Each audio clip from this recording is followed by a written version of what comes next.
Hello everyone, welcome to we decode. तो इस video में हम लोग जीएस एनालिसिस करने वाले हैं, जो कि फुल टेस्ट वन जो हमने अटेम्प्ट किया था, advance full test one of text book. So उसके कुछ टॉपिक्स मैंने निकाले हैं जो मैंने लास्ट में डिस्कस किए थे कि ये टॉपिक्स का एक प्रॉपर वीडियो मैं बनाऊंगी। बेसिकली इसमें क्या होगा कि क्विक रिविजन टाइप का होगा फॉर द पर्टिकुलर टॉपिक। जैसे पहला टॉपिक मैं लेती हूँ ट्रॉपिकल रेन फॉरेस्ट के बारे में।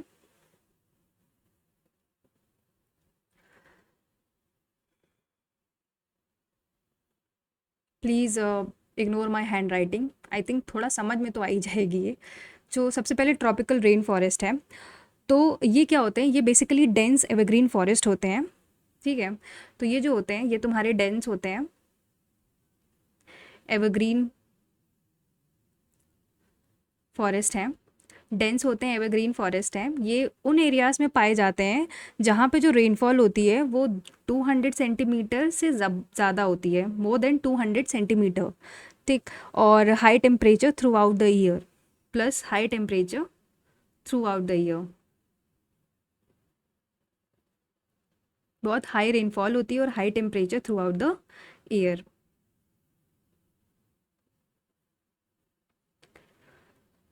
तो जैसे कुछ रीजंस, बेसिकली इस जो क्वेश्चन टेक्स्ट बुक में पूछा था उसमें एक रीजन पूछा था कि मतलब उन्हें उसने 4 स्टेट्स दे दिए थे और पूछे थे कि किस स्टेट में ये ट्रॉपिकल रेन फॉरेस्ट जो है वो पाया जाता है। तो अगर मैं रीजन देखूँ तो जैसे रीजन होता है, जैसे वेस्टर्न घाट्स हैं। ठीक है, वेस्टर्न घाट्स में क्या है? वेस्टर्न घाट्स में हमें पता है कौन कौन से स्टेट्स आते हैं। तो वेस्टर्न घाट्स में आता है केरला, कर्नाटका, और क्या आता है, और तमिलनाडु आता है। कर्नाटका में ये मेजरली अगर आपने देखा हो होता है यहाँ पे कर्नाटका में। There is a called silent valley, वो कर्नाटका में ही है, साइलेंट वैली। ठीक, और जैसे एक है अगस्त माल्या हिल्स जो कि तमिलनाडु में है। यहाँ पे हमें पाए जाते हैं, क्या पाया जाता है? Rain forest, tropical rain forest. और नॉर्थ ईस्ट स्टेट्स होते हैं। जो नॉर्थ ईस्ट स्टेट्स हैं, हमको हाँ ऑप्शन में वैसे आंसर जो था वो असम था। जैसे असम हो गया, मेघालय हो गया, अरुणाचल प्रदेश हो गया और नागालैंड हो गया। ये नॉर्थ ईस्ट के मेजर स्टेट्स हैं जहाँ पे ट्रॉपिकल रेन फॉरेस्ट को हम देखेंगे। जैसे मेघालय में एक है नोकरेक, वहाँ पे पाया जाता है। और अरुणाचल में ही एक है नामदफ़ा नेशनल पार्क, नामदफ़ा। तो यहाँ पे ट्रॉपिकल रेन फॉरेस्ट देखा जाता है। और एरियाज़ हैं जैसे कि जो होता है वो that is your Andaman and Nicobar. Andaman और निकोबार में भी हम देखते हैं इन फॉरेस्ट को। ठीक, और ईस्टर्न हिमालयाज़ में भी हम देखते हैं, ईस्टर्न हिमालयाज़ हो गए। तो ये रीजन, इसमें क्वेश्चन में तो पूछा गया था रीजन, तो कौन कौन से रीजन है? वेस्टर्न घाट्स में हम देख रहे हैं, नॉर्थ ईस्ट के कुछ स्टेट्स में देख पा रहे हैं, अंडमान निकोबार में, और ईस्टर्न हिमालयाज़ में देख रहे हैं। क्लाइमेट हमने जो क्लाइमेटिक कंडीशन हमने डिस्कस की थी कि जो क्लाइमेटिक कंडीशन वो मतलब जो रेनफॉल होना चाहिए वो 200 सेंटीमीटर से तो ज़्यादा होना चाहिए। और टेम्परेचर हमेशा मतलब हमेशा जो होना चाहिए वो 18 डिग्री सेल्सियस से तो ज़्यादा ही होना चाहिए। ठीक, ह्यूमिडिटी जो होती है बहुत हाई होती है, हाई ह्यूमिडिटी हो गया, हाई ह्यूमिडिटी होनी चाहिए, विच इज़ अप्रॉक्सीमेटली 80 to 90%। और ठीक है, ये कुछ क्लाइमेटिक पॉइंट्स हो गए। और जैसे फ्लोरा, प्लांट लाइफ क्या होती है? एवरग्रीन ट्रीज़ हैं। एवरग्रीन ट्रीज़ का मतलब क्या होता है? एवरग्रीन का मतलब ही होता है कि जो कभी भी अपनी पत्तियां झड़ती नहीं है जिनकी, so that is evergreen trees. बहुत सारे लंबे लंबे ट्रीज़ होते हैं। अगर इन पर्टिकुलर इस फॉरेस्ट के जो कुछ ट्रीज़ के एग्जांपल्स अगर मैं मेंशन करूँ तो जैसे होते हैं क्या, फर्न्स होते हैं, जैसे फर्न्स हो गया। ठीक, श्रब्स हो गए, क्लाइंबर्स हैं। ठीक है, और जैसे एपीहाइट्स होते हैं। एपीहाइट्स का मतलब होता है कि plants growing on other plants, उनको हम एपीहाइट्स बोलते हैं, एपीहाइट्स। ठीक है, तो ये मतलब ये फ्लोरा, तो प्लांट लाइफ तो कुछ ऐसी हो गई। और बहुत अच्छी एनिमल लाइफ भी इसकी अच्छी मतलब क्योंकि फॉरेस्ट है, घने घने जंगल है, तो वहाँ पे एनिमल्स भी आप अच्छे अच्छे देखोगे। तो हमने देखा था कि साइलेंट वैली ये जो है वो केरला में है। ठीक है, दिस इज़ इन केरला। नाम तो ये कुछ कुछ हमने नेशनल पार्क्स तो देखते थे, जैसे साइलेंट वैली नेशनल पार्क हो गया, और अरुणाचल प्रदेश का नामदफ़ा हो गया। और यहाँ पे इस एरिया में क्या नाम है, अंडमान और निकोबार में, निकोबार अंडमान और निकोबार रिजर्व्स है। ठीक है। तो ये कुछ इम्पॉर्टेंट पॉइंट है for the tropical rain forest. तो बस इतना था ट्रॉपिकल रेन फॉरेस्ट में। मेजर हमें क्या याद रखना, रीजन्स याद रखना है, और इसमें जो रेनफॉल है वो 200 सेंटीमीटर से अबव होनी चाहिए, और टेम्परेचर इसका 18 से ऊपर का होना चाहिए, और हाई ह्यूमिडिटी होती है, और जो एग्जाम्पल्स हैं। ठीक, तो this is it for the tropical rain forest. ठीक है। सो नेक्स्ट टॉपिक हम देखते हैं, that is quit India movement. हालांकि मैंने इसका शॉर्ट्स ऑलरेडी डाल रखा है चैनल पे, बट फिर भी हम इसको ब्रीफ में डिस्कस करते हैं, क्योंकि इसमें एक्स्ट्रा टेक्स्ट बुक में जो पूछा गया था, एक एक्स्ट्रा पॉइंट पूछा गया था जो मैंने शायद नहीं पढ़ा है, तो मुझे यहीं से ही नॉलेज मिली है। सो क्विट इंडिया मूवमेंट, पहले तो ये बताइए कि लॉन्च कब हुआ था। सो ये लॉन्च हुआ था 8 अगस्त। तो इसका लॉन्चिंग डेट था वो 8 अगस्त 1942, 8 अगस्त 1942 था। ठीक है। ये कहाँ पे हुआ था, ये बॉम्बे में एक जगह है, बॉम्बे में हुआ था। और बॉम्बे में मतलब एक मैदान है जिसका नाम है गवालिया टैंक मैदान। ये वहाँ पे ये मूवमेंट जो होता है वो लॉन्च हुआ था। ठीक। अब इस मैदान टैंक मैदान है, और अब हम इस मैदान को किस नाम से नया जानते हैं, तो अब इसको हम लोग बोलते हैं अगस्त क्रांति मैदान।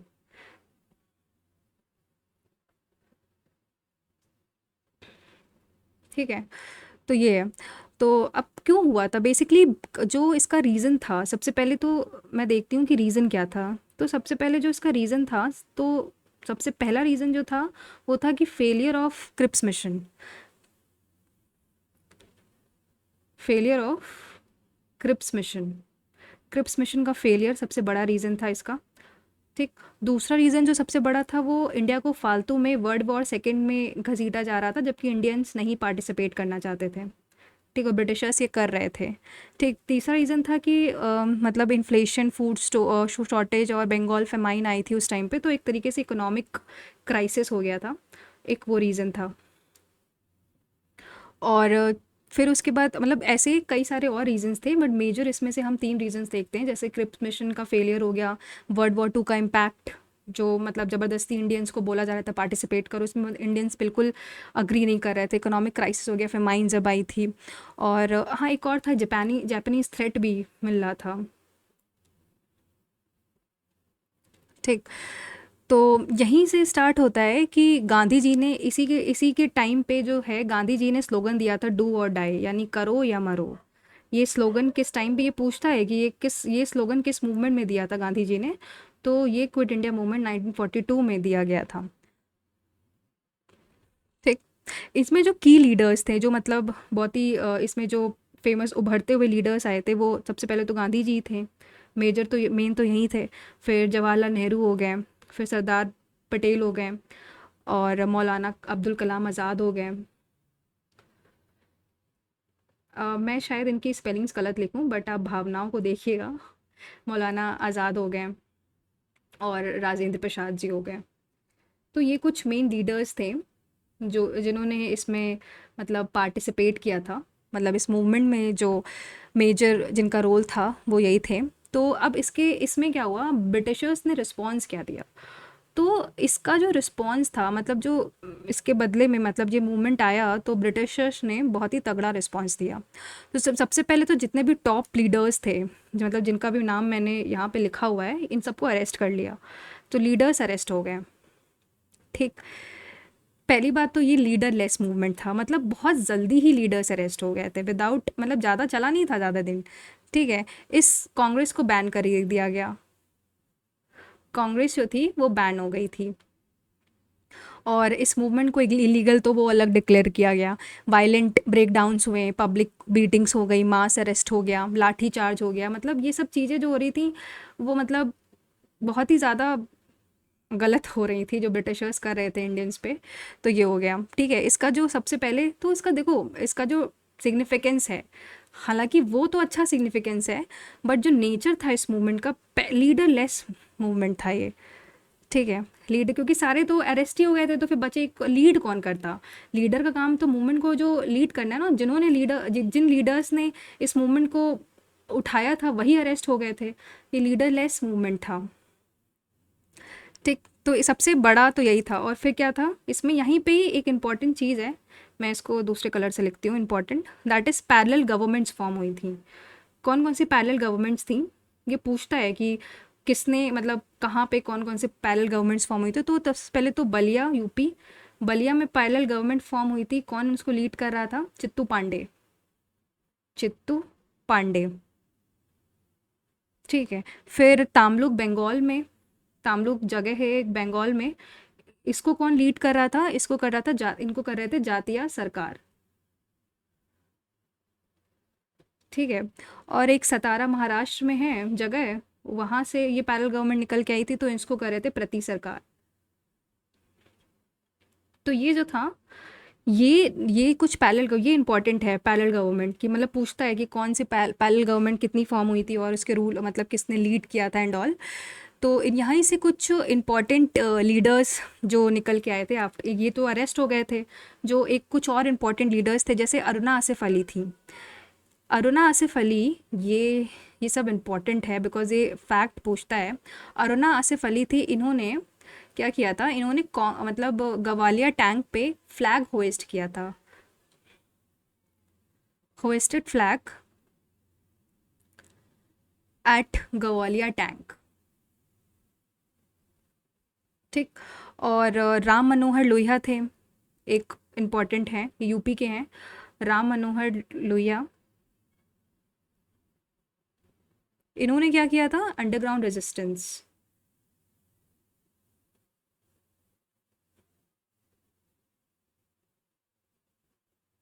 जयप्रकाश नारायण थे, वो भी एक इम्पॉर्टेंट लीडर्स थे, इनमें से एक थे। ठीक। और एक और था, क्या थे? उषा मेहता, हाँ, उषा मेहता। तो जो उषा मेहता थी, उन्होंने अंडरग्राउंड रेडियो, उषा मेहता से याद रखिएगा, मेहता की स्पेलिंग लिख लेती हूँ सही से, मेहता। इन्होंने अंडरग्राउंड रेडियो, अंडरग्राउंड रेडियो, ये इन्होंने रन किया था। अब एक और जो टेक्स्ट बुक में नाम पूछा था, वो था नाम लाल पद्माधर सिंह का। लाल पद्माधर सिंह, ये पूछा गया था कि ये जो थे वो कहाँ से थे। लाल पद्मा, ये कहाँ से मतलब क्विट इंडिया मूवमेंट में पार्टिसिपेट कर रहे थे? तो ये मध्य प्रदेश में है, सतना। ठीक, तो ये सतना एमपी के थे। ठीक है। और अब ये बात करते हैं कि ये फेल क्यों हुआ, ये जो मूवमेंट था ये फेल क्यों हुआ? तो ये फेल क्यों हुआ था? फेल होने का सबसे बड़ा रीज़न तो था कि लीडरलेस मूवमेंट था, मतलब कोई कोऑपरेशन ही नहीं थी।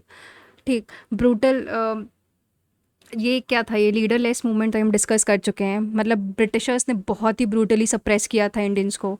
और लीडर जो भी मतलब बस कोई भी मतलब सपोर्ट नहीं था, मुस्लिम लीग से नहीं था, हिंदू महासभा से नहीं था सपोर्ट, कम्युनिस्ट पार्टी से भी नहीं था, कुछ प्रिंसली स्टेट से भी नहीं था, हमें से कहीं सपोर्ट नहीं मिला था। तो सबसे पहले तो ये इस मूवमेंट ने mass rejection, showed the mass rejection of British rule. ठीक है, मतलब कैसे ब्रिटिश रूल को जो एक मास इकट्ठे हो के रिजेक्ट करता है, इस मूवमेंट ने वो देखा था। तो ये था हमारा क्विट इंडिया मूवमेंट का एक ब्रीफ इंट्रोडक्शन, जो कि मैंने main points I hope cover करे हैं। तो जैसे फ्रीक्वेंटली आस्क क्वेश्चंस क्या क्या होते हैं कि जैसे इसको 8 अगस्त 1942 में लॉन्च किया गया था। लॉन्च की प्लेस क्या थी? गवालिया टैंक, बॉम्बे थी। स्लोगन क्या था? डू और डाई था। यहाँ के मेन लीडर कौन थे? महात्मा गांधी थे। वुमेन लीडर कौन थी? अरुणा आसिफ अली थी, जिन्होंने गवालिया टैंक बॉम्बे में फ्लैग होइस्ट किया था। अंडरग्राउंड रेडियो किसने स्टार्ट किया था? उषा मेहता ने स्टार्ट किया था। पैरेलल गवर्नमेंट कौन कौन सी बनी थी? तो तामलुक बंगाल में बनी थी। ठीक है, तामलुक बंगाल हो गया, बलिया यूपी के स्टेट का डिस्ट्रिक्ट है बलिया, वहाँ पे, और सतारा महाराष्ट्र में बनी थी। और इस टाइम पे हाँ, ये इंपॉर्टेंट है कि इस टाइम पे जो ब्रिटिश पीएम था वो कौन था, क्योंकि पूछ लेता है कि क्विट इंडिया के टाइम ब्रिटिश पीएम कौन था, तो ये चर्चिल था, विंस्टन चर्चिल।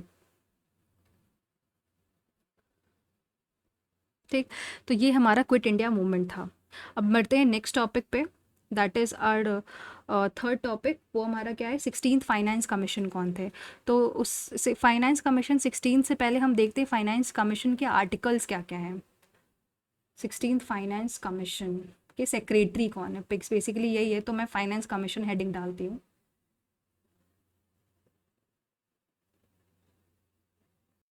तो ये जो है फाइनेंस कमीशन, ये आर्टिकल 280 में लिखा है। हमारे संविधान का जो आर्टिकल 280 है वो फाइनेंस कमीशन को डील करता है। अब इसका कॉम्पोजिशन क्या है? तो इसमें क्या होता है कि एक तो चेयरमैन होता है, ठीक है, फाइनेंस कमीशन का चेयरमैन होता है, और प्लस 4 और मेंबर्स होते हैं इसके, 4 अदर मेंबर्स।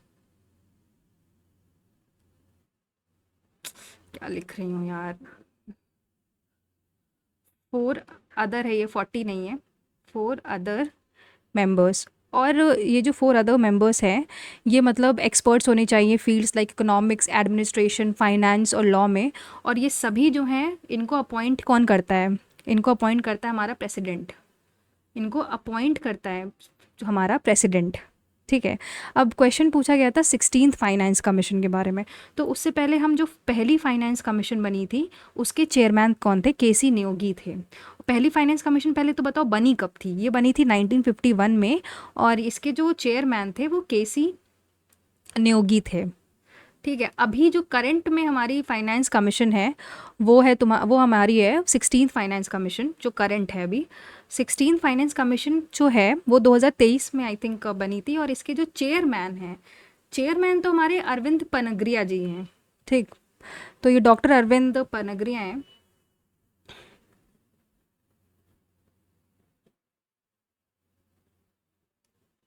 स्पेलिंग मुझे याद, मतलब आई थिंक ऐसे नाम आपको याद रहेगा। बट क्वेश्चन जो पूछा था वो सेक्रेटरी का पूछा था। तो 16th फाइनेंस कमीशन के जो सेक्रेटरी हैं, वो तुम्हारे ऋत्विक रंजनम पांडे हैं।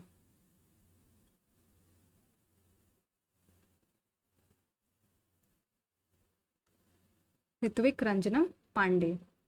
तो ये था 16th फाइनेंस कमीशन के बारे में। बस इतना इंपॉर्टेंट है इसमें, आर्टिकल क्या है और कितने मेंबर्स होते हैं, और प्रेसिडेंट इसको अपॉइंट करता है हर 5 साल बाद। और एक फिर पहले केसी न्योगी चेयरमैन थे, फिर उसके बाद अभी करंट पनगरिया चेयरमैन है, बट जो सेक्रेटरी हैं वो ऋत्विक रंजन पांडे हैं। नेक्स्ट टॉपिक है स्कीम के बारे में, दैट इज़ DAY NRLM। इस स्कीम के बारे में है। तो देखते हैं इस स्कीम के बारे में कि ये स्कीम क्या कहती है। तो इस स्कीम के बारे में देखते हैं। सबसे पहले तो इस स्कीम का जो इनिशियल लॉन्च था वो NRLM, let me change the colour, NRLM। ठीक है। ये बेसिकली इसका फुल फॉर्म है नेशनल रूरल लाइवलीहुड मिशन। ठीक है। ये जो स्कीम थी वो 2011 में लॉन्च हुई थी, बट बाद में इसका जो नाम चेंज हो गया था, वो दीन दयाल अंत्योदय, मतलब दीन दयाल अंत्योदय योजना, DAY का फुल फॉर्म ये होता है। अ, दीन दयाल दीन दयाल अंत्योदय योजना। ठीक है। ये तुम्हारा ये लॉन्च हुआ है 2016 में। ये 2016 में रीनेम हुआ था, मतलब ये पहले तो नेशनल NRLM था, फिर इसको रीनेम किया गया 2016 में। तो ये किस मिनिस्ट्री के अंदर आता है? ये मिनिस्ट्री ऑफ रूरल डेवलपमेंट है। उस मिनिस्ट्री के अंदर आता है, मिनिस्ट्री ऑफ रूरल डेवलपमेंट। ठीक है। तो मिनिस्ट्री रूरल डेवलपमेंट के अंदर आता है। इसका जो ऑब्जेक्टिव है वो बेसिकली ये था कि जो भी पावर्टी, मतलब रूरल पावर्टी है, और उसको रिड्यूस करना, और मतलब सेल्फ एम्प्लॉयमेंट और स्किल्ड वेज एम्प्लॉयमेंट को, इसको मतलब एक तरीके से प्रमोट करना थ्रू SHG। मतलब SHG आपने देखा होगा, सेल्फ हेल्प ग्रुप करके है। तो इसका जो मतलब SHGs के थ्रू है, सेल्फ हेल्प ग्रुप्स के थ्रू, मतलब रूरल एरियाज़ में जितने भी इकोनॉमिक स्टेबिलिटी एक तरीके से बनाना। ठीक है। तो जो फोकस एरिया था इसमें वो वुमेन एम्पावरमेंट था, स्किल डेवलपमेंट था, बैंक लिंकेजेस था, और जैसे सस्टेनेबल लाइवलीहुड था। तो मतलब ये अगर मैं ऐसे लिख लूँ कि जो कुछ इम्पॉर्टेंट जो फोकस यहाँ पे था, जो फोकस एरियाज थे वो ये थे, क्या थे? वुमेन एम्पावरमेंट हो गया, वुमेन एम्पावरमेंट हो गया, स्किल डेवलपमेंट हो गया, और तुम्हारा बैंक लिंकेजेस हो गया, और क्या था? I think sustainable livelihood, sustainable livelihood, एक सेकेंड, लाइवलीहुड। मतलब मेरी राइटिंग पे प्लीज़ मत जाइए, बट मेरी वर्डिंग्स को समझिए, मतलब भावनाओं को प्लीज़ समझिए। सो इसका इस एसएचजी का जो फोकस एरिया था वो ये कुछ ये था। तो बेसिकली इसमें इतना याद रखना है कि ये जो डे एनआरएलएम स्कीम है, ये इनिशियली जो थी वो 2011 में आई थी, फिर 2016 में इसका रिनेम हुआ था DAY एनआरएलएम। और ये किस मिनिस्ट्री के अंदर आती है? रूरल डेवलपमेंट मिनिस्ट्री है। और ये फोकस किस पे करती है? वुमेन एम्पावरमेंट हो गया, स्किल डेवलपमेंट हो गया, बैंक लिंकेजेस हो गया, और सस्टेनेबल लाइवलीहुड हो गया। नेक्स्ट टॉपिक कौन सा है? नेक्स्ट टॉपिक हम देखते हैं आर्टिकल 30। जो मैंने गलत किया था, ये बेसिकली ये मेरी ज़्यादा दिमाग लगाने वाली स्थिति थी। तो आर्टिकल 30 क्या है? तो आर्टिकल 30 ये था कि मतलब ये राइट्स देता है माइनॉरिटीज़ को कि वो एजुकेशन इंस्टीट्यूशन इस्टेब्लिश कर सकते हैं। मतलब ये बेसिकली क्या है?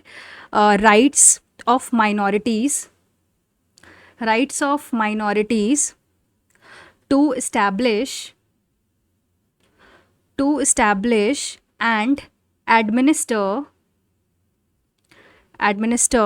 educational institutions। ठीक, एजुकेशनल इंस्टीट्यूशंस। तो ये हमारे आर्टिकल 30 का बेसिक कह सकते हो, बेसिक मतलब यही था। तो यही क्वेश्चन पूछा भी गया था, जिसमें मैंने ज़्यादा दिमाग लगाया था। बाकी इसमें सब पार्ट्स भी हैं, 1A और 2, तो इतना आई थिंक इम्पॉर्टेंट नहीं है इसमें, तो ये हम लोग इसको इग्नोर करेंगे। सो नेक्स्ट टॉपिक देखते हैं। नेक्स्ट टॉपिक हमारा था, एक योजना थी, दैट इज़ PM, एक सेकेंड, रेड कलर से लिखते हैं ना, PMSYM। इसका फुल फॉर्म क्या है? इसका फुल फॉर्म है प्रधानमंत्री। PM से तो आप प्रधानमंत्री आप याद रखो, मैं SYM का लिख देती हूँ। SYM का है श्रम योगी मानधन योजना। श्रम योगी मानधन योजना, मानधन योजना, ठीक है, ये था। तो इसका लॉन्च डेट क्या था? इसकी लॉन्च डेट 2019 में लॉन्च किया गया था। और इसमें तो एक इम्पॉर्टेंट पॉइंट ये है कि 3,000 पर मंथ की पेंशन दी जाती थी ओल्ड लोगों को। मतलब जो pension 3,000 per month pension to people who are 60 and above, pension to 60 and above, ठीक है, 60 एंड अबव, जो 60 ईयर्स के जो old people, pension to old people to 60 years and above. तो इतने लोगों को 3,000, ये हमारा पॉइंट था कि कितने महीने असिस्टेंस पर मंथ जो थी, पर मंथ तुम्हारा पेंशन मिलती थी। तो ये क्वेश्चन यही था कि तो हमें बताना था, तो 3,000 रुपये था। तो ठीक, तो मंथली, तो ये सब तो इतना बस। बाकी आई डोंट थिंक इसमें और कुछ इंपॉर्टेंट है। तो बस इतना याद रखिएगा कि ओल्ड लोगों को जो पेंशन मिलती है उसका था 3,000 प्रति महीना, ठीक है। तो नेक्स्ट टॉपिक पे देखते हैं। नेक्स्ट टॉपिक हमारा क्या है? मतलब नेक्स्ट टॉपिक नंबर 7 ना, 7th टॉपिक है, एक है हमारे सुंदर बालचंद्रा जी।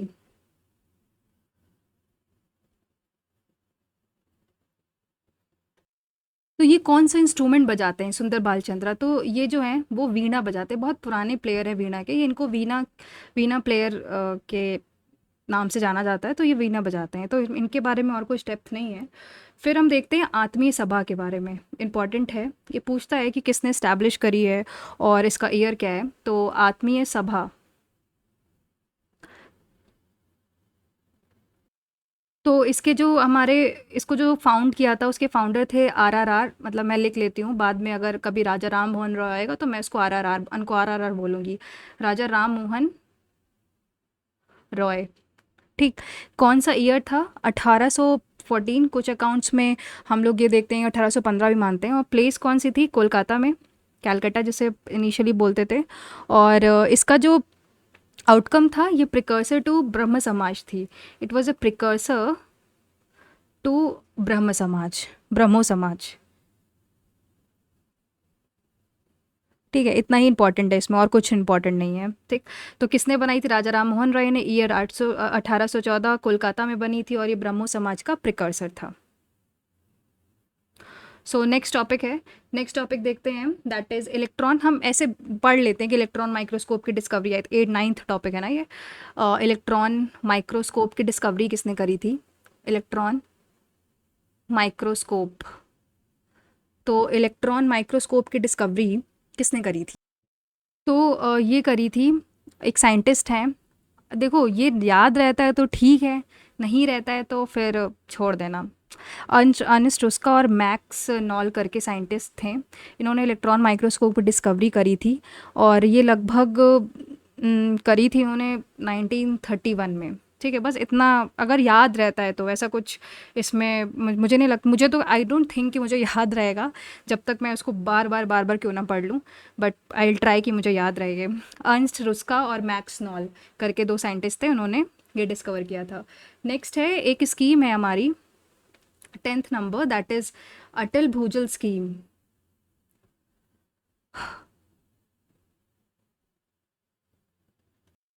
तो ये जो स्कीम है, इसकी जो लॉन्च डेट है वो थी तुम्हारी 25 दिसंबर 1919। अब इस दिन एक बहुत अच्छी, मतलब एक बहुत ही फेमस पर्सनालिटी का बर्थ भी हुआ था। तो आप वो कमेंट सेक्शन में प्लीज़ लिखिएगा कि इस दिन किनका जन्म भी हुआ था। और इस स्कीम की जो ड्यूरेशन है वो अप्रैल 2020 से लेकर मार्च 2025 तक की है। ठीक है, मार्च 2025 तक। और इस पर्टिकुलर स्कीम में जिन स्टेट्स ने पार्टिसिपेट किया था वो थे हमारे गुजरात हो गया, यूपी हो गया, गुजरात, यूपी, और कौन था, हाँ एमपी हो गया, महाराष्ट्र था, महाराष्ट्र हो गया, राजस्थान भी था, और आई थिंक कर्नाटक कर्नाटक था कि केरल, हाँ कर्नाटक था, और हरियाणा हो गया। तो ये जो कुछ स्टेट्स थे जो इस जिसमें जिन्होंने इस स्कीम में पार्टिसिपेट किया था।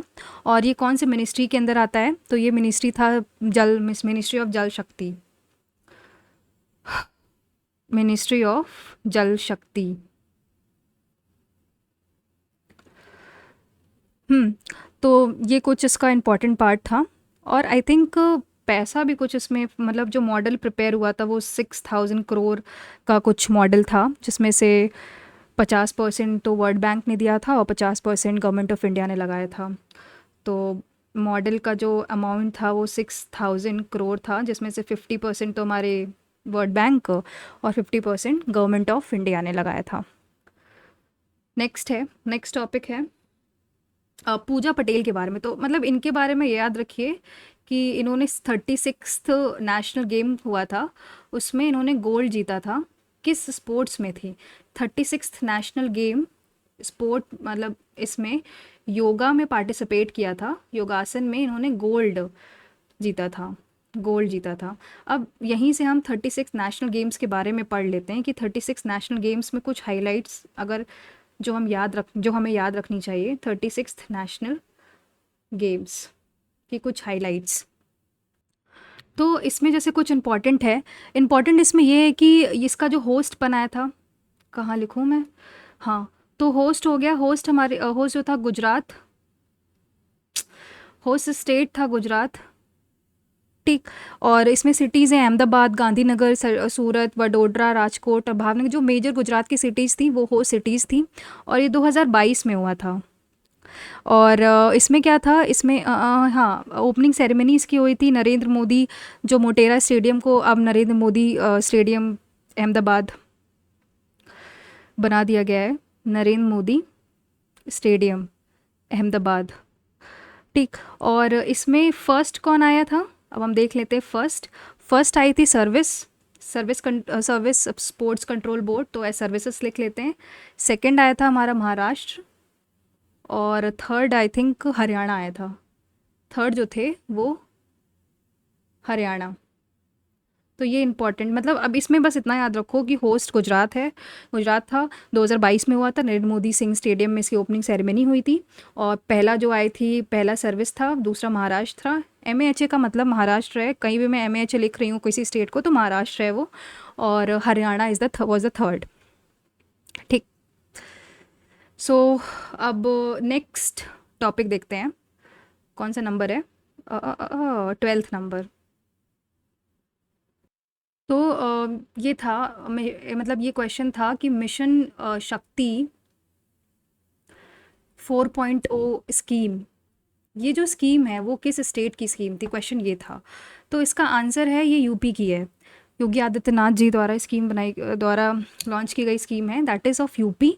और ये क्या मतलब, ये बेसिकली वुमेन शक्ति से आप याद रखिए, वुमेन सेफ्टी के लिए है ये जो स्कीम थी, जो स्कीम है वो वुमेन सेफ्टी के लिए है। क्या हो गया, एक second, women safety, women safety, तो इसमें बस यही इंपॉर्टेंट है, मतलब नॉर्मली इतना डेप्थ में नहीं पूछेगा। तो मिशन शक्ति 4.0 जो है वो यूपी की स्कीम है और वुमेन सेफ्टी के ऊपर है, और आई थिंक ये फ़ेज़ 4 था, मतलब 4 का मतलब है फ़ेज़ 4, ठीक है। तो ये था हमारा, इतने ही टॉपिक्स जो थे, कुछ मेजर टॉपिक्स थे जो इस जो फुल टेस्ट 1 हुआ था, advanced full test 1 textbook का, ये कुछ टॉपिक्स थे 12 जो मुझे ऐसा लगता है कि इंपॉर्टेंट भी हैं, एंड एक क्विक रिविजन कर लिया था, ठीक।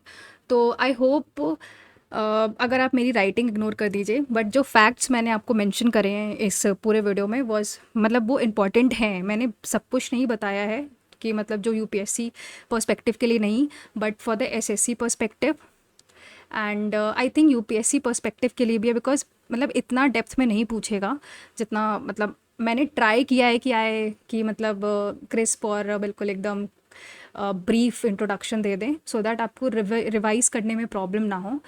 एंड अगर आपको ये पीडीएफ चाहिए then also please to comment in the comment section, तो मैं पीडीएफ प्रोवाइड कर दूँगी।